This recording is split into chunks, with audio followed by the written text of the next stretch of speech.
One of my key signature movements in my style of hoop dancing is my love for sustained spinning. And sustained spinning is spinning around and around and around and around without getting dizzy. And there's two key elements to that. One is breath and the other is gaze.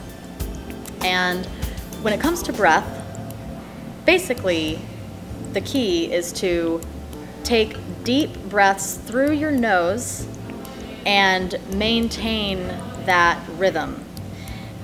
So someone once told me, if you are breathing hard after you hoop practice or after your Qigong practice or after your yoga practice, it's because you weren't breathing consistently throughout the practice. So consistent breath through the nose deeply and into your chest and your belly is key.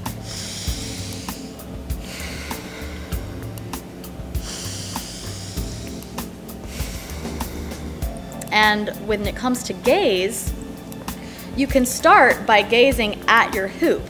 So if you're watching your hoop, you can have it around your body or you could possibly have it away from your body. But the key in sustained spinning is breath and gaze. So staring at your hoop and maintaining breath will get you very far without getting dizzy. So that could look like this.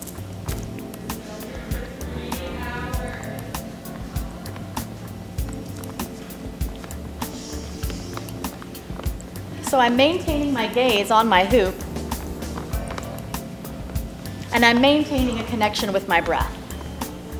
And if I choose to look away from my hoop, the key there is softening the gaze. So gazing down the bridge of the nose as opposed to focusing on one element. As dancers, we tend to spot, which looks like this. But that doesn't really work in sustained spinning if you want to keep a continual flow. So gazing down the bridge of the nose and having a soft gaze, an unfocused gaze is key.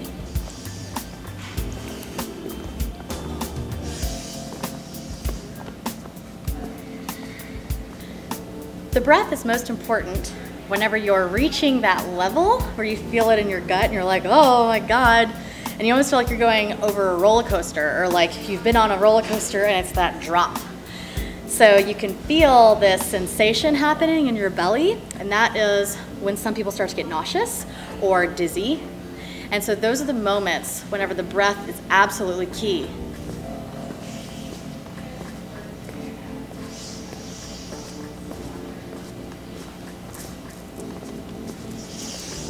And also slowing down the speed of your spin, or simply stop and reverse directions. My hoop practice and my Qigong practice are pretty much fused. I don't have much separation between them other than my Qigong practice happens without a hoop and my hoop practice happens with a hoop. And so I went to my first Qigong event in 2008, and I'd only been hoop dancing for 6 months or so. And I brought my hoops. I didn't know what to do without them. And I'm so glad I did, because after doing the Qigong forms that we were taught, and especially after doing the breath work that we learned, something fully unlocked in me, and my hoop practice went to the next level. Cultivating the Qi and then having it outwardly expressed through my hoop created this interesting indivisibility between the empty space and my hoop. I almost felt like my fingers had energetic projections coming out of them, and that this space extended beyond my arms or beyond my feet, that my body was bigger than it was. I believe the key there was having control over my breath. So the more I tapped into my breath, the more I tapped into creating a centered space inside of myself, I was able to gain more control over my body, gain more control over my hoop, and ultimately enjoy my practice much more, creating a feeling of, well, I felt like a Jedi. I just felt like a straight up Jedi after training in Qigong and then being able to apply it to my hoop.